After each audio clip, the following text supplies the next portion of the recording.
안녕하세요. 자식이라는 이름의 화상을 품에 키우다가 그 화상한테 등골까지 다 빨리고 나서야 정신 차린 60대 여자입니다. 머리 검은 짐승은 거두는 게 아니라는데 내 배 아파 낳은 짐승은 어찌해야 합니까? 저는 경기도 안양 작은 동네에서 자랐어요. 눈이 거의 사라져서 공장이랑 연립주택들이 들어서기 시작하던 그 어정쩡한 시절의 동네요. 여름이면 공장 굴뚝에서 뭔가 탁한 냄새가 바람을 타고 왔고, 겨울이면 골목 수도관이 얼어서 아침마다 끓인 물을 수도꼭지에 부어야 하는 그런 동네였습니다. 저는 삼남매 중 둘째였어요. 아버지는 건설 현장을 돌아다니셨습니다. 서울이면 서울, 부산이면 부산, 일 있는 곳이면 어디든 짐 싸들고 가셨지요. 일이 많을 때는 2달씩 집에 못 오시기도 했고요. 그래서 어머니가 집안 살림을 통째로 끌고 가셨어요. 동네 반찬 가게에서 오전 내내 일하시고 오후에는 집으로 돌아와 저희 셋 밥을 차려주셨습니다. 어머니 손은요, 손마디가 굵고 손등이 항상 부르터 있었어요. 겨울엔 특히 심했지요. 반찬 가게 찬물에 하루 종일 채소 다듬고 그릇 씻다 보면 손등 피부가 갈라져서 붉게 삐져나오는 날이 있었거든요. 어머니가 그 손을 소매로 쓱 닦으면서 저한테 밥 챙겨 먹으라고 하실 때마다 저는 그 손을 쳐다보지 못했어요. 쳐다보면 뭔가가 터질 것 같아서요. 고등학교 2학년 때였어요. 아버지가 현장에서 사고를 당하셨어요. 크게 다친 건 아니었는데 오른쪽 손목 인대가 끊어져서 한동안 현장을 못 나가셨지요. 집에 돈이 들어오지 않는 달이 3달째 이어질 때 어머니가 저를 부엌으로 부르시더군요. "순영아, 미안하다. 대학 얘기 좀 해야겠다." 저는 그 말이 무슨 뜻인지 알았어요. 말하지 않아도 알 수 있었지요. 저는 그냥 괜찮다고 했어요. "나 일할게." 그 한마디만 하고 어머니 눈을 피했어요. 어머니는 고개를 드시더니 잠깐 저를 보셨어요. 그리고는 아무 말 없이 다시 찌개 냄비 뚜껑을 여셨지요. 그게 다였어요. 긴 설명도 미안하다는 말도 더 없었어요. 어머니도 저도 그런 집안이라는 걸 말없이 알았으니까요. 고등학교 졸업하던 해 봄에 취직을 했어요. 안양에 있는 작은 식품 공장이었어요. 포장 라인이었는데 아침 8시에 들어가서 저녁 6시에 나오고 주문이 밀리면 10시 넘어까지 잔업을 했어요. 공장 안은 늘 기계 소음이 가득했고 비닐 포장재 태우는 냄새가 머리카락에 배어서 씻어도 며칠씩 안 빠졌지요. 첫 월급 봉투를 받던 날이었어요.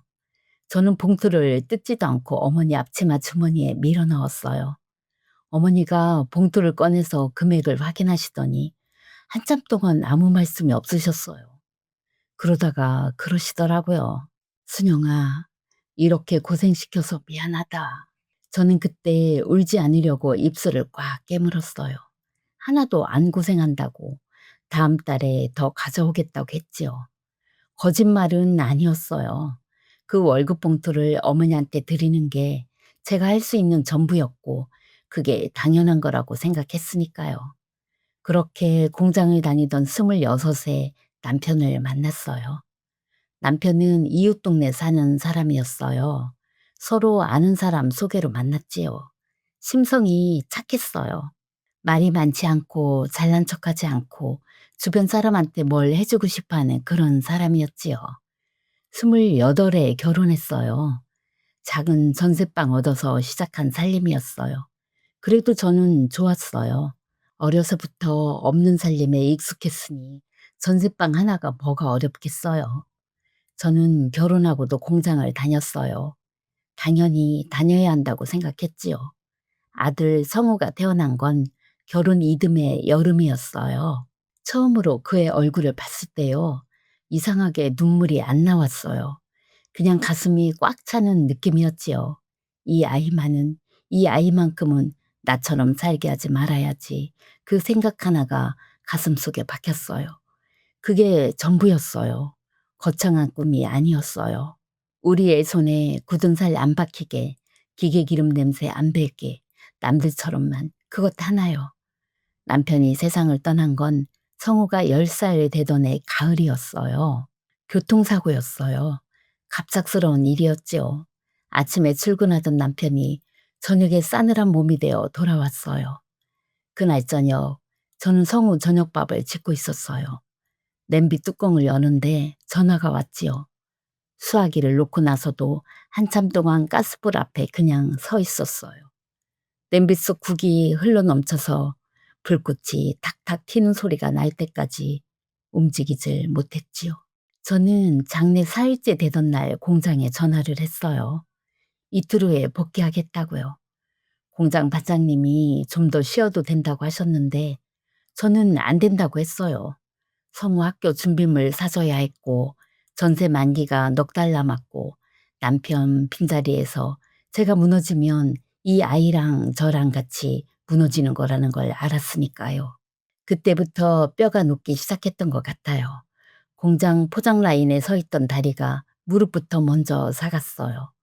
성우 중학교 들어갈 때쯤부터 오른쪽 무릎에 물이 찼어요. 병원 가면 쉬어야 한다고 했는데 쉴 수 없었어요. 파스를 하루에 2장씩 붙이고 무릎 보호대를 무릎 위에 올려놓은 채로 라인을 섰지요. 성우 고등학교 입학식 날이요. 저는 입학식이 끝나고 아들을 식당에 데리고 갔어요.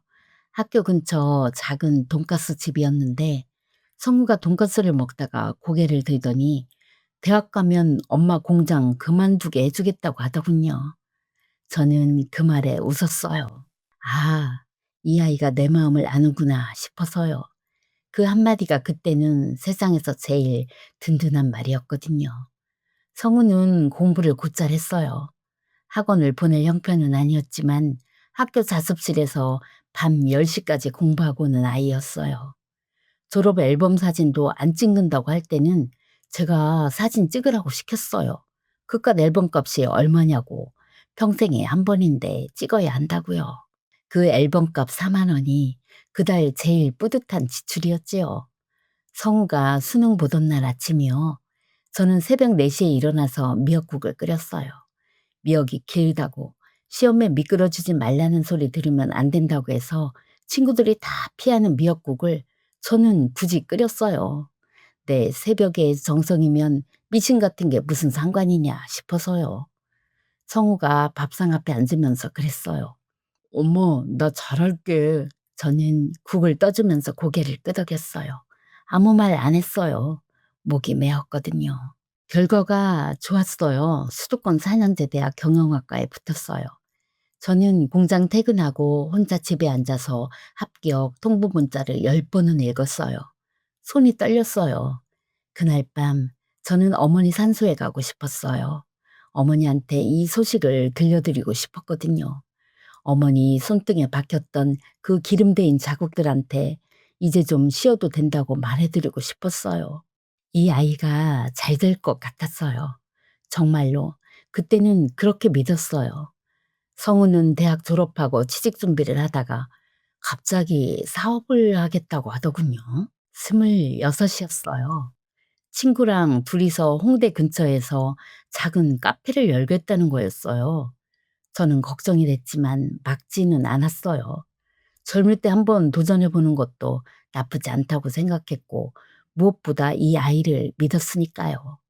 카페는 8달 만에 문을 닫았어요. 보증금까지 날렸다고 했어요. 순간 발끝이 저렸지만 처음부터 뭐든 잘 되지는 않는다고, 다음엔 잘 된다고 저는 그렇게 말했지요. 다음은 온라인 쇼핑몰이었어요. 의류였는데 이건 1년을 버텼어요. 재고가 문제였어요. 다 팔리지 않은 옷 상자들이 거실을 가득 채울 때쯤 성우가 그 사업도 접었어요. 그때 성우 나이 29이었어요. 저는 그 무렵 공장을 그만두고 보쌈집 주방에 들어갔어요. 무릎 관절이 더 이상 서 있는 라인 일을 버티지 못했거든요. 보쌈집 일이 나을 거라고 생각했어요. 그런데 아니더라고요. 무거운 솥을 나르고 삶은 고기를 썰고 하루 종일 그 주방에서 버티는 일이 다리보다 손목이랑 허리가 먼저 말을 안 들었어요. 그래도 다녔어요. 성우가 집에 있었으니까요. 어느덧 성우가 35이 됐어요. 그 사이에 이번엔 다르다는 말을 몇 번이나 들었는지 모르겠어요. 29에 쇼핑몰 접고 32살에 유튜브 채널 시작한다더니 3달 만에 그만뒀고 33세 지인 소개로 무역업에 잠깐 발 담갔다가 계약서 문제로 흐지부지 됐지요. 그때마다 저는 뭔가를 내줬어요. 카드를, 통장을, 생활비를요. 성우가 이번엔 진짜라고 할 때마다 저는 믿었어요. 아니, 믿고 싶었어요. 어머니 손등에 그 기름된 자국들이 내 손에도 똑같이 생겨나는 걸 보면서도 이 아이가 잘 될 거라는 믿음 하나로 버텼지요. 그런데 그날 한여름 그 찜통 같은 오후에 제가 보쌈집 주방에서 돌아왔을 때예요. 사골 육수 냄새가 앞치마 얼룩에 베어든 채로 무릎 보호대가 땀에 흠뻑 젖은 채로 12시간 만에 집 문을 열었을 때예요. 안방에서 게임 소리가 났어요. 낮 2시였어요. 에어컨 바람이 복도까지 차갑게 흘러나오고 있었고 방문 틈 사이로 배달 음식 용기들이 보였어요. 신발장 앞에는 어젯밤에 시켜 먹은 치킨 상자가 그대로 있었고 소파 위엔 충전 중인 핸드폰이 2개나 놓여 있더군요. 저는 현관에 서서 운동화를 벗다가 그냥 멈췄어요. 내 운동화가 뒤꿈치가 다 닳아있더라고요. 사야지, 사야지 하다가 밀어둔 게 언제인지도 기억이 안 나는 그 낡은 운동화요. 저는 그걸 들여보다가 그냥 현관 바닥에 내려놓았어요. 아무 말 없이요. 그날 저녁 차려낸 밥상에서 성우는 숟가락을 들다가 탁 내려놓으면서 그랬어요. 어머, 반찬이 이게 다야? 된장찌개에 김치면 내가 먹을 게 없잖아. 저는 아무 말 안 했어요.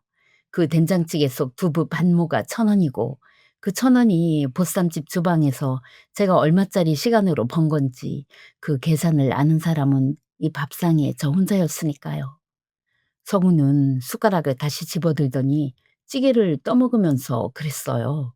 엄마, 이번엔 진짜야. 강남에 브런치 카페 열면 대박 나는 건 시간 문제야. 엄마 청약통장 담보대출 한 번만 더 해줘라. 응? 그거 이자 몇 푼이나 나와. 저는 그 말을 듣는 순간 숟가락을 조용히 내려놓고 성우 얼굴을 바라봤어요. 이 아이는 지금 내 청약통장이 이자 몇 푼이라고 하는데 그 통장 개설한 날이 성우 초등학교 입학하던 봄이었어요. 남편 죽고 혼자 된 다음에 이 아이 나중에 집 한 칸이라도 해주려고 매달 5만 원씩 입금 안 하면 밥이 줄어도 5만 원은 넣어온 그 통장이에요. 저는 아무 말 하지 않았어요. 아니었어요. 아닌 걸 알았어요. 근데 그 말이 입 밖으로 안 나왔어요. 이 아이한테 이미 너무 많이 져 있었거든요. 믿어온 세월이 너무 길었어요. 그저 일어나서 빈 밥그릇을 들고 싱크대로 걸어갔어요. 찬물에 손을 담그는데 손마디가 삐끗했어요. 어머니 손등에 기름 대인 자국이 생각났어요. 그리고 이상하게 그 어머니 손이 지금 내 손이랑 포개지는 것 같았어요. 저는 그릇을 씻으면서 가만히 생각했어요. 나는 언제까지 이 싱크대 앞에 서 있을 건가 그 생각이요. 그날 저녁 성우 방에서는 또 게임 소리가 새벽까지 났습니다. 저는 불 꺼진 방에 누워서 무릎에 파스를 묻히며 천장을 봤어요. 파스의 차갑고 시큼한 냄새가 코끝을 쏘는데 눈물이 날 것 같으면서도 나지 않더라고요. 울기엔 너무 지쳐 있었거든요. 그 밤이 지나고 제가 몰랐던 것들이 하나씩 보이기 시작했어요. 아주 천천히 양파 껍질을 벗기듯이요. 그 첫 번째 껍질은 밥상에서 벗겨졌어요. 그날 저녁이었어요. 저는 보쌈집에서 퇴근하고 들어와 관절염 약을 2알 털어넣고 무릎에 파스를 새로 붙인 채로 주방에 섰어요. 냉장고를 열어보니 두부 반모, 달걀 2개, 어제 먹다 남은 된장찌개가 전부였어요. 장을 못 봤거든요. 퇴근하면 다리가 말을 안 들어서요. 두부 썰고 달걀 부치고 찌개 데우고 그게 그날 저녁 밥상이었어요. 성우가 방에서 나오더니 식탁 앞에 앉아서 밥상을 한번 훑어보더라고요. 그리고는 숟가락을 집어들다가 탁 내려놓으면서 그러는 거예요. 엄마, 반찬이 이게 다야? 맨날 두부에 달걀만 먹으니까 질린다, 질려. 어째 고기가 하나도 없어. 저는 아무 말 안 했어요. 찌개 국물을 한 숟갈 떠서 입에 넣었어요. 식어서 간이 달라진 찌개 맛이 났어요. 성우는 투덜거리면서도 숟가락질을 했고, 저는 그 소리를 들으면서 달걀 후라이를 반으로 잘랐어요. 그 밥상에 고기를 올리려면 제가 보쌈집에서 얼마를 더 일해야 하는지 그 계산을 하는 사람은 여전히 저 혼자였어요. 밥을 먹다가 성우가 핸드폰을 식탁 위에 탁 올려놨어요. 핸드폰 화면에는 강남 어딘가의 브런치 카페 인테리어 사진들이 가득했어요. 우드톤 테이블에 천장 높은 홀, 브런치 사진, 별스타그램에서 퍼온 것 같은 사진들이 줄줄이 나왔지요. 엄마, 이번엔 진짜요. 요즘 강남에 이런 브런치 카페 열면 바로 바이럴 달고 한 달에 1,000만 원은 기본이야. 내가 트렌드 분석을 얼마나 했는지 알아? 입지도 다 받았어. 근데 초기 자금이 좀 필요해서. 엄마 청약통장 그거 어차피 묶여봤자잖아.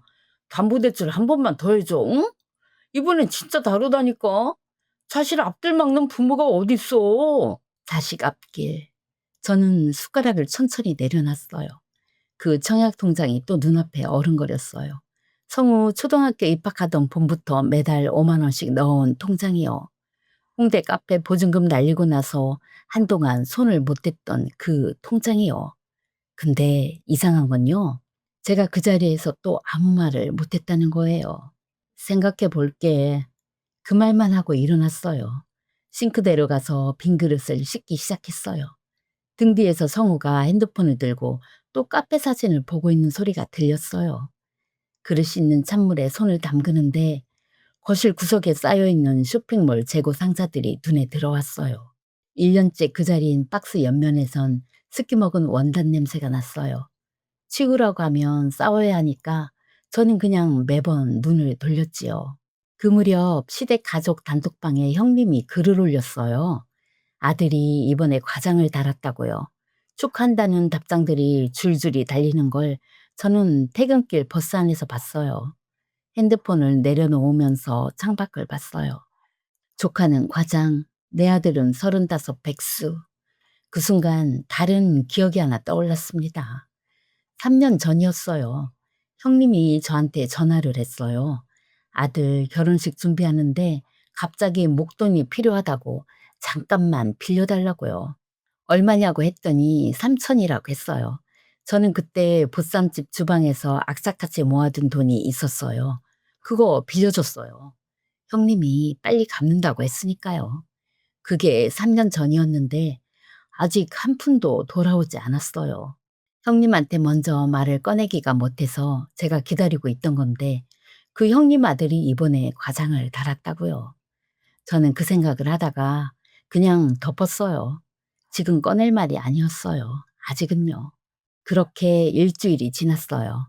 성우는 그 사이에 청약 통장 얘기를 2번 더 꺼냈어요. 한 번은 아침밥 먹다가 한 번은 제가 출근하려고 신발 신는데 뒤에서요. 저는 2번 다 생각해 본다고 했어요. 생각해 본다는 말이 입버릇이 됐어요. 안 된다는 말을 못하는 대신 쓰는 말이었지요. 성우도 그걸 아는 것 같았어요. 그래서 계속 조르는 거겠지요. 그러던 어느 저녁이었어요. 퇴근 버스를 타고 집에 가는 길이었어요.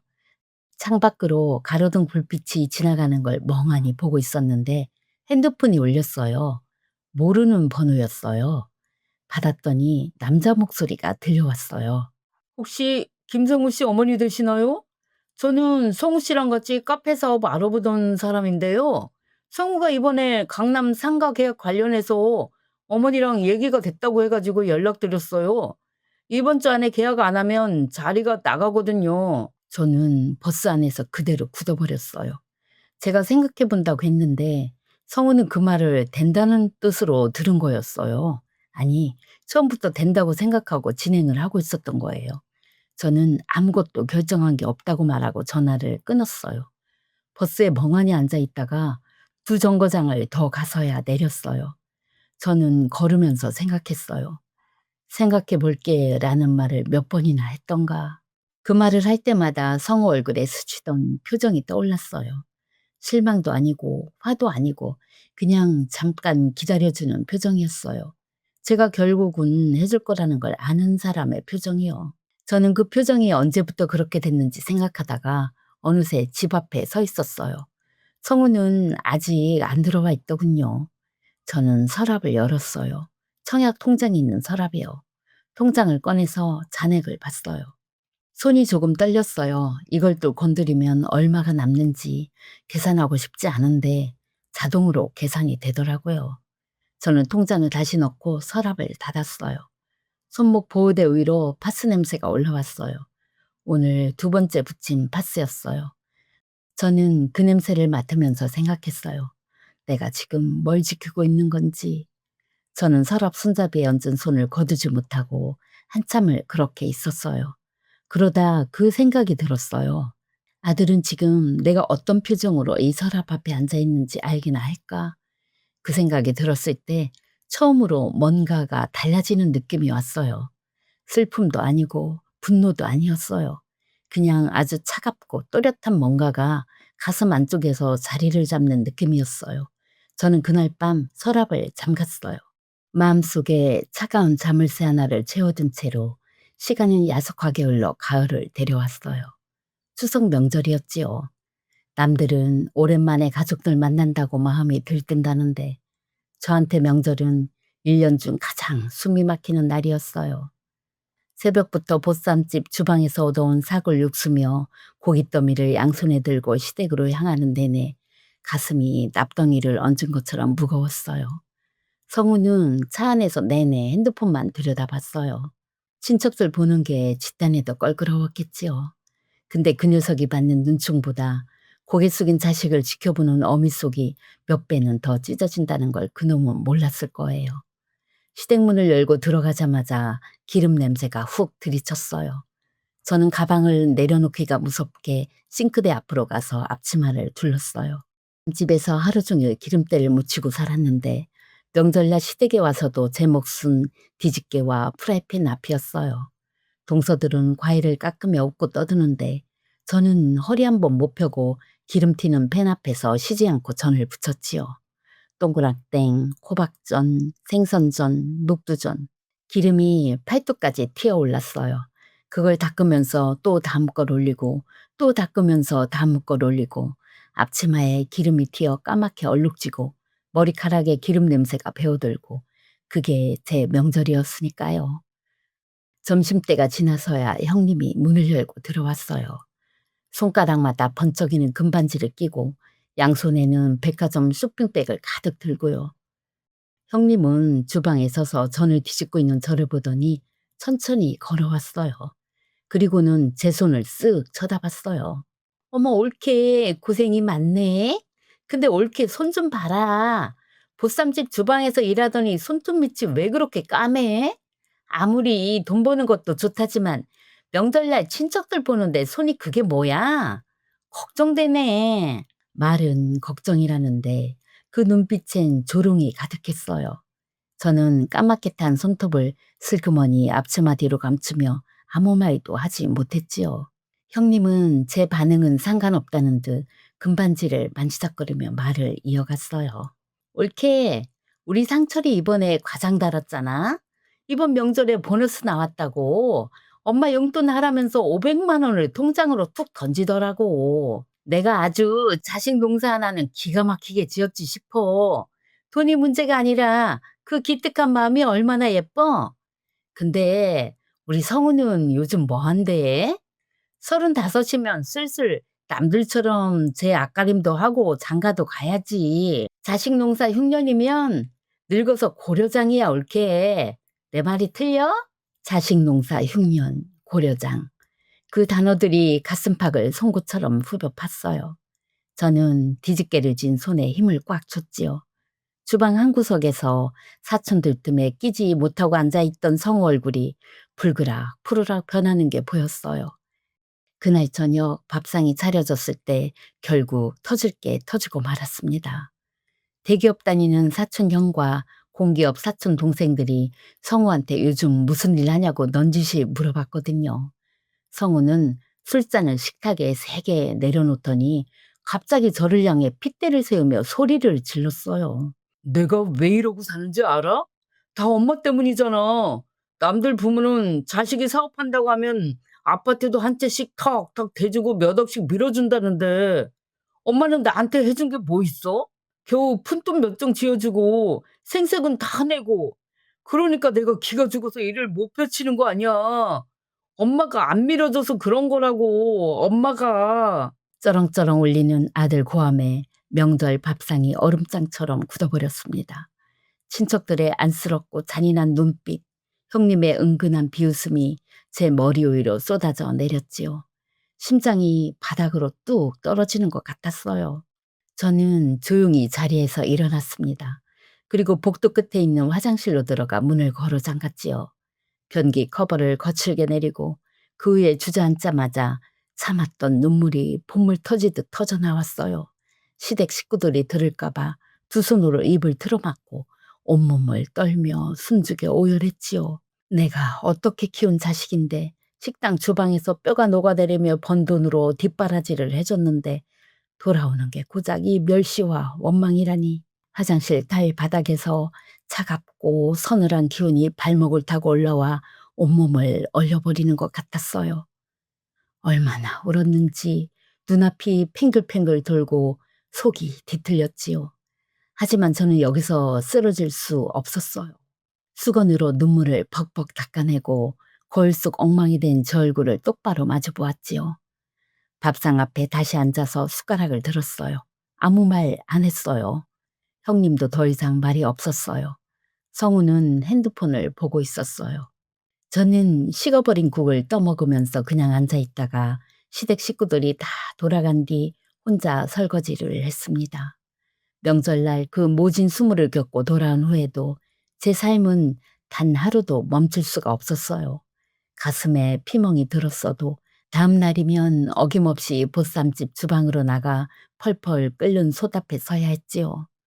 하루 종일 무거운 뚝배기를 나르고 고기를 써느라 손목은 시큰거리다 못해 감각이 사라질 지경이었어요. 손목 보호대를 터질 것처럼 세게 동여매도 뼈마디 사이사이로 밀려드는 통증은 지워지지 않더군요. 그날은 주문이 밀려 새벽 2시가 다 되어서야 겨우 퇴근을 했습니다.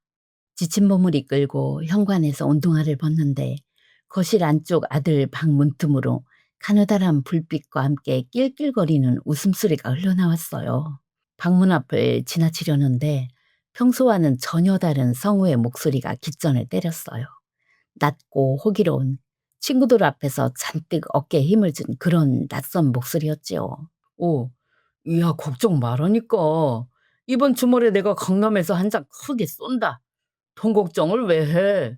우리 엄마 나 없으면 못 사는 아줌마라.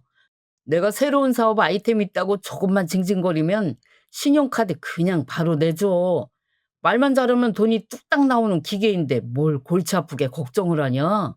야, 주말에 무조건 시간 비워둬라. 알았지? 성우의 입에서 흘러나오는 웃음소리가 거실벽에 부딪혀 내기로 잔인하게 박혔어요. 나 없으면 못 사는 아줌마. 돈 벌어오는 기계. 낮 동안 주방에서 뜨거운 솥을 들어가며 부르튼 내 손과 아들의 앞길을 막는 부모가 될까봐 밤새 잠 못 이루던 내 미련한 마음이 사정없이 짓밟히는 기분이었지요. 이 아이는 저를 엄마가 아니라 그저 돈 벌어오는 기계로 보고 있던 거예요.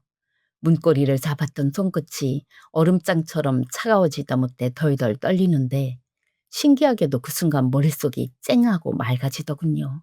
지금 저 문을 열고 들어가 소리를 질러봤자 저 가식적이고 번지르한 입술로 또 무슨 기막힌 핑계를 댈까 싶어 오금이 저렸지요. 저는 슬그머니 손잡이에서 손을 거두고 숨소리조차 내지 않은 채 제 방으로 걸어 들어갔어요. 눈 한 번 제대로 붙이지 못하고 시커먼 천장만 바라보며 하얗게 밤을 새우고 맞이한 아침이었지요. 주방 가스불 위에 북엇국 냄비가 거칠게 펄펄 끓고 있을 때였어요. 식탁 위에 엎어두었던 제 핸드폰이 요란하게 진동을 울리더군요. 깨톡 깨톡. 하고 연달아 3번, 4번 경쾌한 알림음이 울리는데 이상하게 가슴이 쿵쾅거리고 손바닥에 축축하게 땀이 배었어요.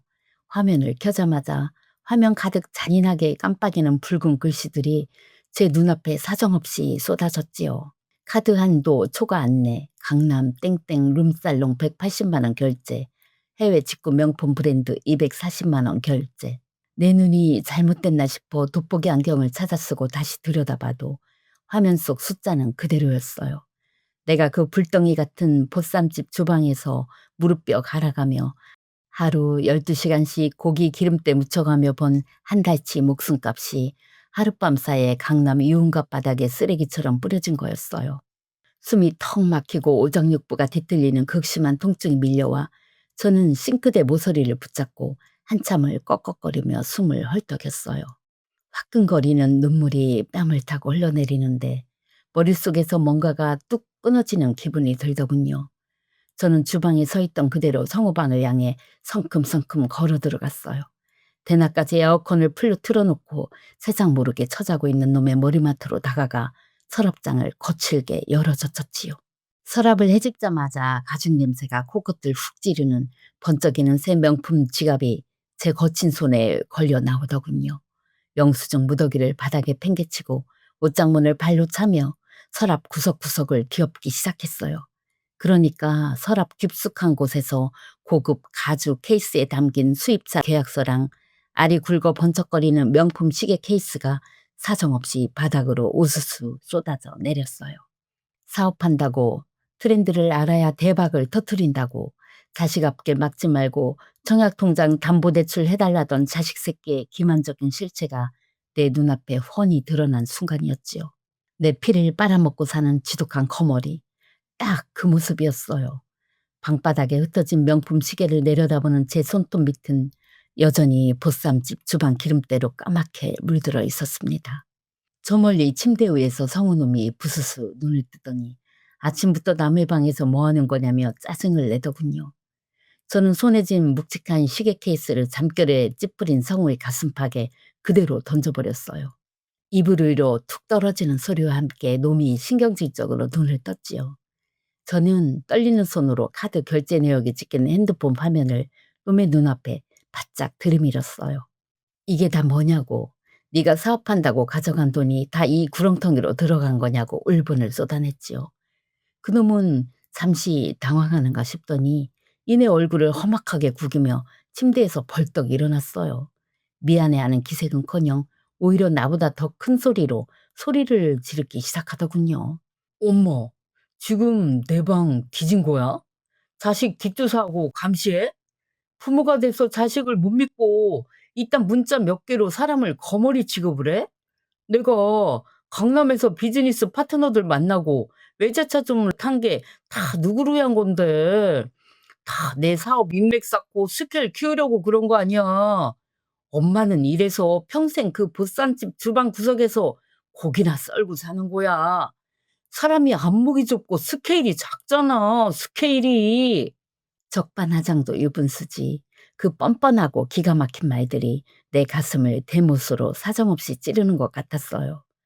놈은 씩씩거리며 거실로 나가더니 제가 새벽부터 손목 통증 참아가며 끓여놓은 북엇국이 놓인 식탁을 그대로 양손으로 잡고 엎어버렸지요.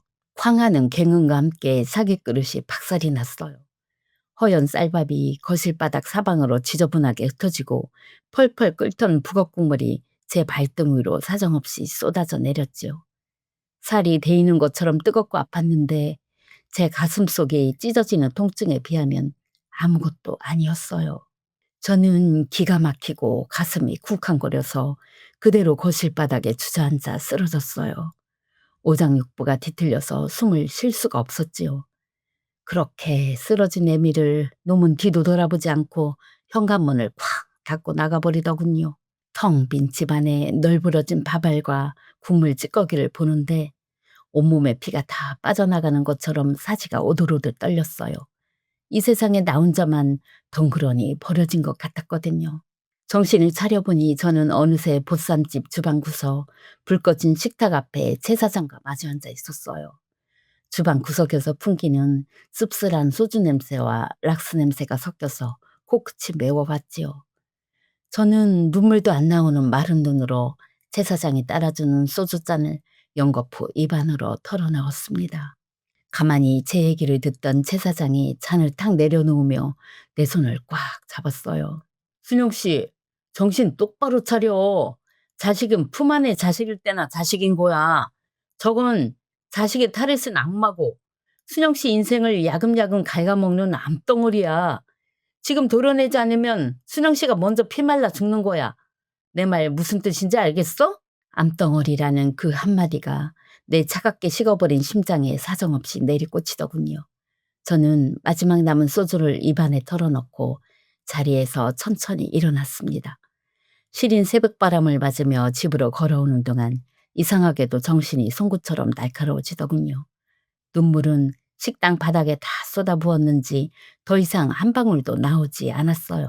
현관문을 열고 들어가니 어제 아들놈이 난장판을 쳐놓은 북어 국물과 밥알들이 거실 바닥에 누렇게 말라붙어 있었지요. 평소 같으면 등허리를 구부리고 앓는 소리를 내며 걸레질을 했겠지만 그날은 달랐어요. 더러운 바닥은 거들떠보지도 않고 곧장 안방 서랍장으로 걸어갔지요. 성우는 앞으로 발을 넓혀주겠다며 내 명의로 만들어줬던 신용카드들과 그놈 서랍 속에 숨겨져 있던 패밀리 카드들을 전부 한자리에 끌어모았어요. 그리곤 주방에서 커다란 가위를 가져와 가차없이 싹둑싹둑 잘라내기 시작했지요.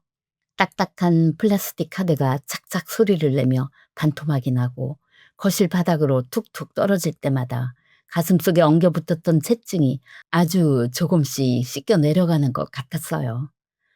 날이 밝자마자 은행 고객센터에 전화를 걸어 모든 카드 거래를 정지시키고 주택청약통장 담보대출도 연장 불가처리를 해달라고 단호하게 말했지요.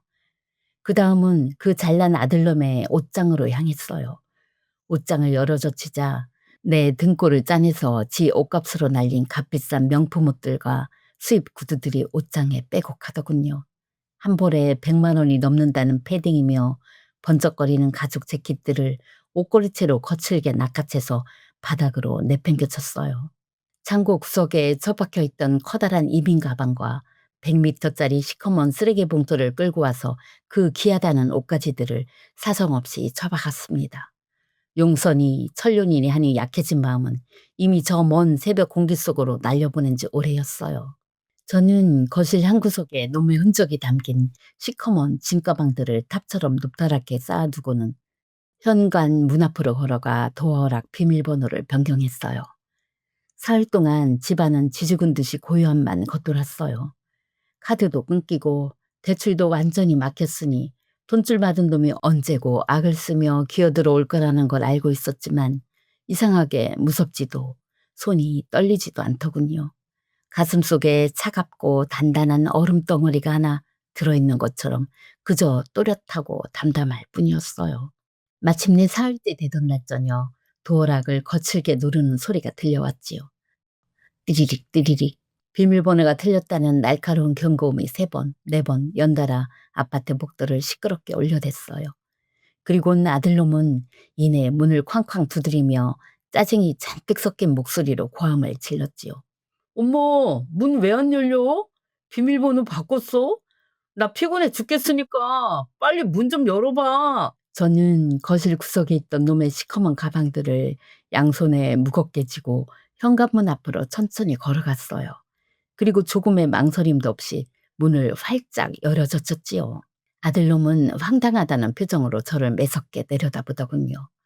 며칠 돈이 떨어져 고생을 했는지 얼굴이 조금 해쓱해져 있었어요. 그런데도 지가 뭘 잘못했는지 전혀 모르는 얼굴로 제 어깨를 밀치고 당당하게 집 안으로 밀고 들어오려고 하더군요. 그 순간 저는 양손에 들려있던 커다란 이민 가방과 쓰레기 봉투를 놈의 가슴팍에 내던졌어요. 퍽! 복도 바닥에 가방이 사정없이 곤두박질 쳤지요. 투두둑 지퍼가 터지더니 그놈이 내 등골을 빨아먹으며 모은 명품 옷들이 우수수 쏟아졌지요.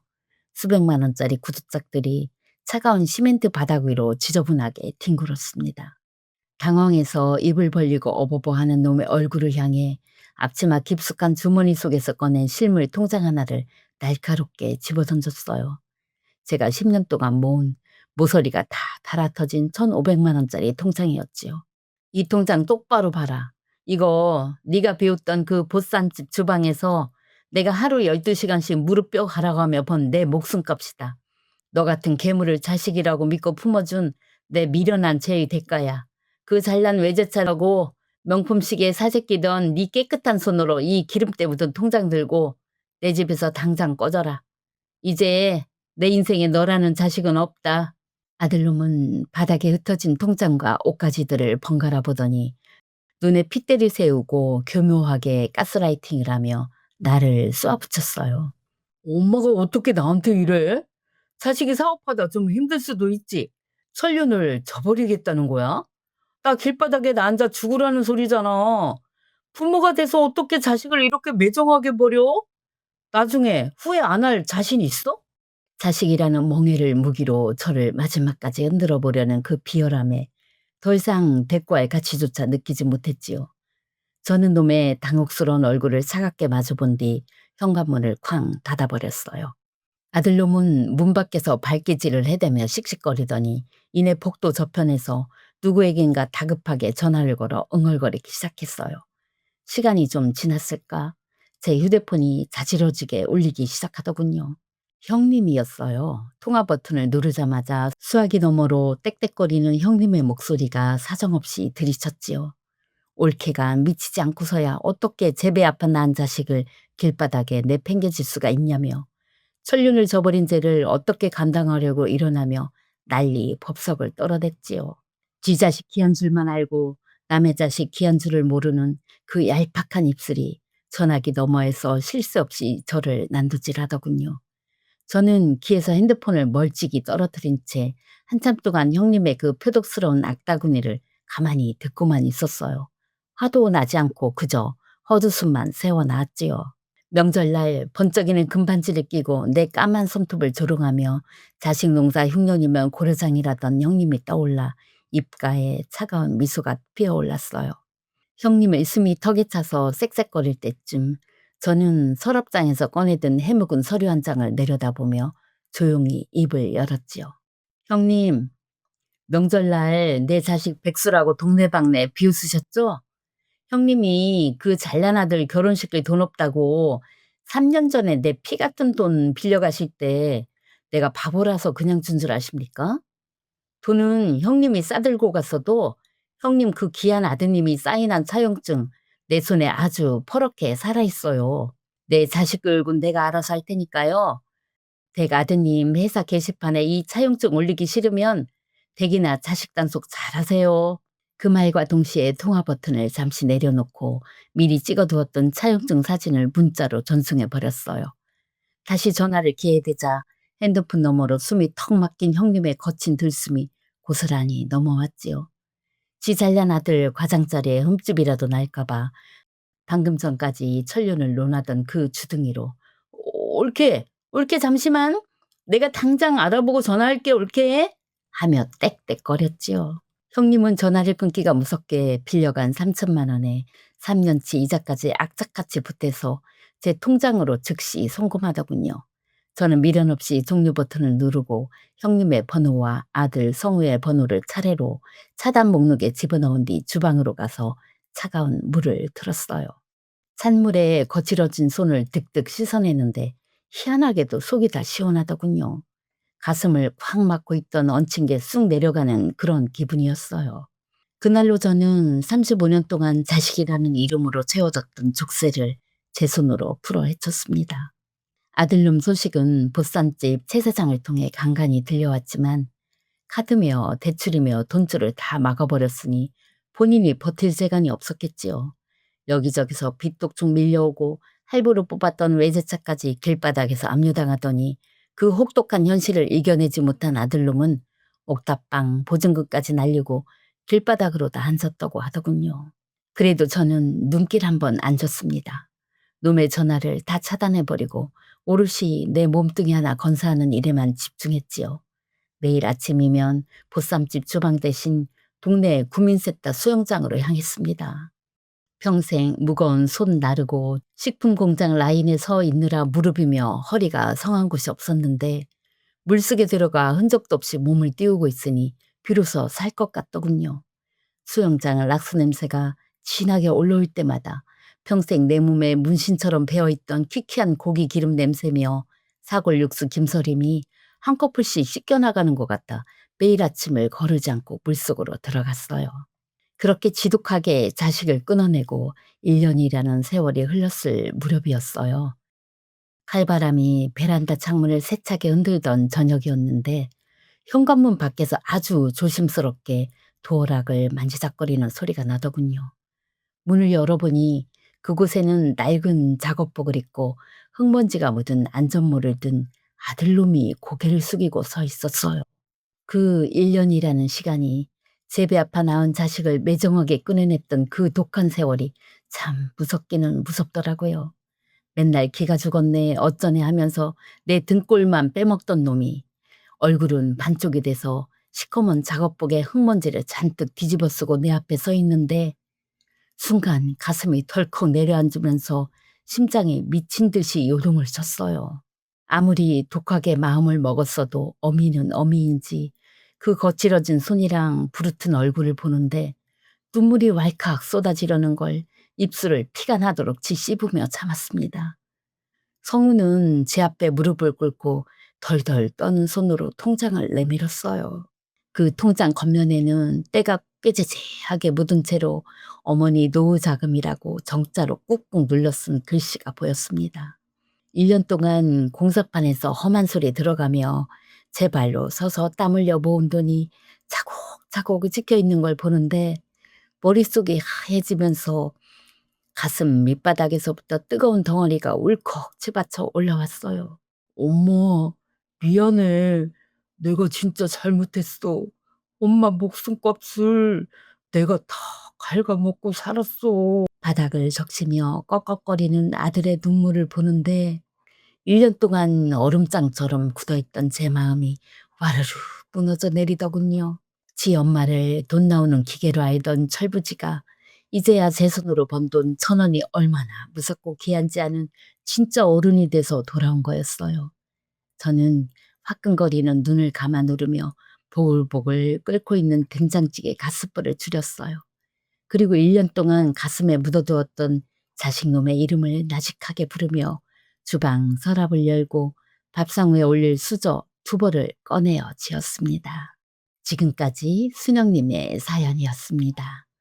어휴, 우리 순영 씨 사연 듣는 내내 제가 그 펄펄 끓는 보쌈집 주방구석에 같이 앉아있는 것처럼 가슴이 미어지다가 마지막에 그 투박한 손으로 수저 2벌을 나란히 놓았다는 얘기엔 참았던 눈물이 결국 왈칵 쏟아지더군요. 지금 이 시간에도 싱크대 앞에서 설거지하다가 멍하니 창밖 보시는 우리 청취자 어머니들, 또 다 저문 밤에 자식 걱정, 돈 걱정에 잠 못 이루고 라디오 불빛에 의지하고 계신 분들, 마음이 참 많이 먹먹하시지요. 우리 나이 30년, 40년 세월을 오직 부모라는 이름 하나로 살았습니다. 내 등뼈가 다 갈라지고 무릎에 파스를 달고 살면서도 내 새끼 입에 밥 들어간만 보면 그저 배가 불렀던 미련한 부모들이 바로 우리예요. 자식 앞길 막는 못난 부모 될까 봐 안달복달하면서 정작 본인 손톱 밑에 새카맣게 막힌 기름때는 남사스럽다고 앞치마디로 황급히 숨기던 그 미련한 손. 제가 그 마음을 너무 잘 알아서 가슴이 찢어지게 아픕니다. 하지만 여러분, 자식을 품어만 주는 게 능사가 아니라는 걸 우리 순영 씨가 피눈물을 흘리며 보여주었잖아요. 맹목적인 희생은 자식을 괴물로 만들고 나 자신은 껍데기로 만듭니다. 때로는 모진 세상 바닥에 가차없이 내던져서 제 손으로 번 돈 1,000원의 무서움을 알게 하는 것, 그것이 자식을 진짜 사람으로 키우는 가장 깊은 사랑일지도 모릅니다. 자식 걱정에 내명 짧아지는 줄 모르고 살아온 우리 청취자분들, 이제는 그 무거운 멍에를 조금은 내려놓으셔도 됩니다. 내가 단단하게 중심을 잡고 내 온전한 삶을 살아야 자식도 제 발로 건강하게 서는 법이니까요. 그저 자식 하나 잘 키워보겠다고 지독한 세월 속에서 온몸으로 비바람을 다 맞아내신 분들, 그 굽어버린 등과 고단했던 어깨를 생각하면 제가 참 마음이 시려요. 정말 고생 많으셨습니다. 오늘 밤만큼은 다른 누구도 아닌 오롯이 당신의 지친 무릎과 거칠어진 손으로의 따뜻한 물에 발을 푹 담그고 깊은 잠을 정하세요. 당신은 이 세상에서 그럴 자격이 차고 넘치는 참으로 귀하고 아름다운 사람입니다. 친정엄마는 늘 우리 청취자분들 편에서 든든한 아군이 되어줄 테니까요. 외로워하지 마세요. 오늘 정순영 씨의 이야기가 가슴속에 묵직한 울림을 주었다면 잊지 말고 구독과 좋아요로 우리 서로의 손을 따뜻하게 맞잡아 줍시다. 그리고 댓글창에 수령 씨를 향한 또 나 자신을 향한 따뜻한 격려 한 줄씩 꼭 남겨주세요. 우리 서로 토닥이며 그렇게 걸어갑시다. 진심으로 고맙고 사랑합니다. 다음 주에는 더 깊고 속 시원한 이야기로 찾아올게요. 편안한 밤 보내세요.